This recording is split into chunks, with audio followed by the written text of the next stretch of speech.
샬롬 1월 30일 토요일 아침 묵상입니다. 오늘 말씀은 마태복음 8장 14절부터 22절까지 말씀입니다. 자, 오늘 말씀 되게 재밌어요.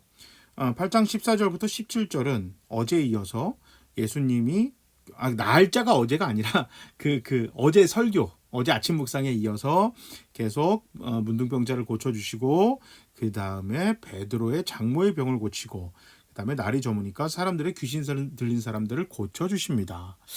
여기서 날이 저물자 이스라엘은 워낙 이 뜨거운 건조하고 너무 더운 열대지역, 건조한 열대지방이기 때문에 이 낮에는 사람들이 그 생활을 하지 않습니다. 그러니까 외부 활동을 안 해요. 그리고 저녁이 돼서 외부 활동을 합니다. 그래서 사마리아에서 예수님이 불륜을 저지르는 여인을 만났을 때 그 여인이 한낮에 우물가에 물을 들어온 거예요. 그 아무도 안 합니다. 왜냐하면 일사병 걸려요. 너무 위험하기 때문에. 그랬는데 이제 저녁이 이제 사람들이 일상생활이 시작이 되니까 기다렸다는 듯이 예수님한테 이제 아프고 귀신 들린 사람들을 데리고 오니 예수님 다 고쳐주십니다.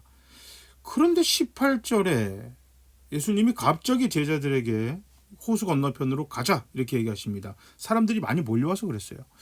자, 그러니까 율법학자가 와서 예수님을 붙듭니다. 선생님 가는 곳이든 어디든 쫓아갑니다. 그러니까 예수님께서 생각지도 못한 대답을 하세요. 인자는 머리 둘 곳이 없습니다. 지금 제자들은 항상 이렇게 스카웃이라는 표현 뭐하지만 나를 따라와라, 따라오십시오 하는 제자들 그렇게 뽑으셨는데 따라가겠다는데 완곡하게 지금 거절하고 계시는 거거든요. 나는 떠돌이입니다. 지금 그 얘기예요. 나는 어디 정착 못하는 떠돌이입니다. 예수님은 이 율법학자의 지금 마음을 간파했죠. 외모를 안 보시고 속을 보시는 분이니까. 그 다음에 21절에 갑자기 생뚱맞게 제자가 아버지 장례를 얘기합니다. 그러니 22절에 예수님께서 거절하십니다. 그 장례 갈 필요 없고 당신은 나를 쫓으십시오. 되게 당황스러운 지금 말씀이에요. 자, 근데 한번 볼게요. 베드로가 장모님이 아픈 거를 부탁을 했어요. 예수님이 큰 쾌히 가서 장모님의 병을 고쳐줍니다. 저녁에 사람들이 많은 병자와 귀신 들린 사람들이 오니까 예수님 고쳐주십니다. 그런데 율법학자의 부탁을 완곡하게 거절하시고 제자의 아버지 장례도 못 가게 합니다. 이게 뭐지? 다른 사람인가? 이렇게 생각될지 모르는데 아까 제가 계속 아침 묵상 때 얘기하지만 성경은 쭉 같은 흐름으로 봐야 돼요. 산상수훈을 하면서 많은 사람들이 몰려왔습니다. 그런데 예수님이 거기서 종교 지도자들을 지적을 하세요. 잘못을. 그리고 난 다음에 사람들이 시원해질만 하니까 그 사람들에게 그러나 삶이 힘들다고 핑계대지 마십시오.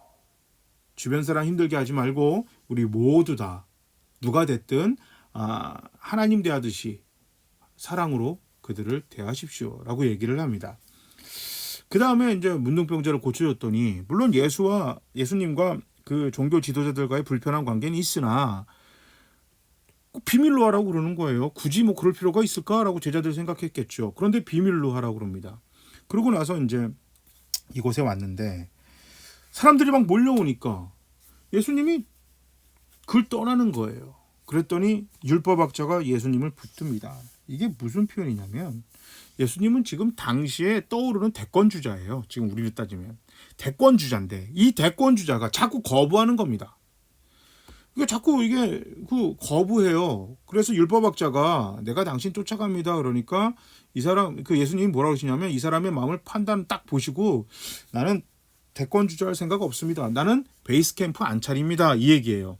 나는 그냥 돌아다니는 사람일 겁니다. 그러니까 꿈 깨세요. 이런 얘기를 했어요. 이거를 지금 제자가 보고 있는 겁니다. 많은 사람들이 기껏 예수님한테 쫓아왔는데 첫 번째 그 산상수훈하는 5장부터 7장까지 이게 예수님이 어떻게 보면 이 양반이 대권주자 할 마음이 있나 일 정도로 이렇게 너무 냉정하고 팍 찌르는 말만 합니다. 그래도 인기가 좋았어요. 병자도 고치고 귀신도 떠나는 능력을 갖고 있잖아요. 영적인 파워 갖고 있습니다. 그렇지 라고 생각했는데 사람들이 예수님을 막 치켜 세우려고 그러니까 불이 나게 그것을 떠나는입니다. 제자들까지도 막 저쪽으로 가라고 아예 그냥 관심 없는 모습을 보입니다. 그리고 나서 율법학자라고 하면 이게 바리새파 사람들이거든요. 그러면 이 바리새인들은 당시 양대 산맥이잖아요. 종교 지도자들이 지금 쉽게 말하면 종교 지도자들인 사두개인들, 그러니까 제사장을 비롯한 뭐 세리나 뭐 이런 사람들이 지금 여당이에요. 바리새인들이 야당이란 말이에요. 거대 야당인데 이 지금 바리새 사람이 와서 예수님한테 합시다. 그러니까 예수님이 거절했어요. 관심 없습니다. 자, 그러니까 제자가 보고 이거 망했다 이렇게 생각한 거예요. 야, 이거 내가 줄을 잘못 섰구나. 아니, 아버지 장례가 있는 양반이 산상수훈하는 그 장소를 왜 쫓아가며 베드로가 이제 장모님 부탁할 때는 왜 자기 아버지 그 장례 얘기도 안 하고 부탁도 안 했으며 저녁에 많은 사람이 오는 그 시간까지도 내동 가만히 있다가 지금 이 상황이 되니까 제자가 갑자기 떠나려고 그러는 거예요. 이거 아니 이 양반 대권에 관심 없는 사람이구나. 그럼 내가 여기 있을 필요가 없지. 캠프도 안 차릴 건데 나 착각했다. 이렇게 생각한 겁니다. 예수님을 당시에 어떤 메시아로 봤죠? 왕, 다윗 왕의 현신.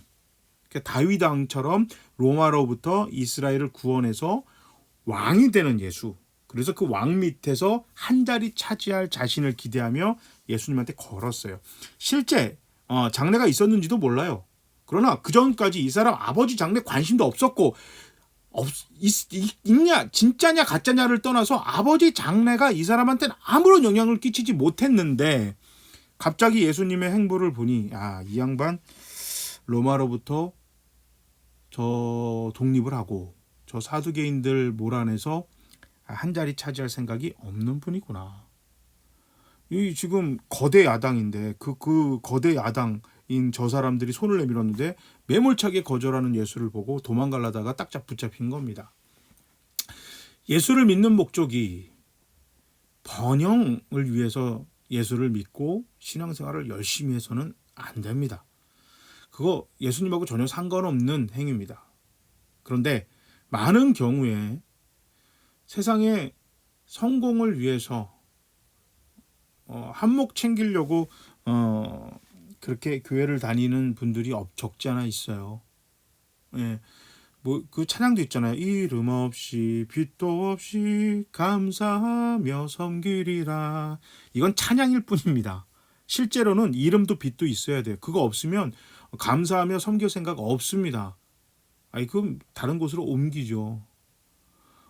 그래서 교회 옮기고 쇼핑한다 그러잖아요. 교회 쇼핑이에요. 돌아다니면서 좀 부담 없이 그냥 다니는 그 교회를 찾아야 돼요. 이거 교회 규모와 상관없이 교회가 커도요. 봉사하고 열심히 하는 막 그런 교회 막 가면 뭐 안 갈라 그러죠. 이름도 없고 또 그런 것도 좋아하시는 분들이 있지만 이름도 있어야 되고 빛도 있어야 돼요. 다 그런다는 건 아니지만 그런 잘못된 신앙 가진 사람들이 있다는 거예요. 오늘 그 사람이 예수의 제자였어요. 그러니까 예수님 원천 봉사하셨거든요. 우리 교회나 우리 성도들에게 하시는 메시지입니다.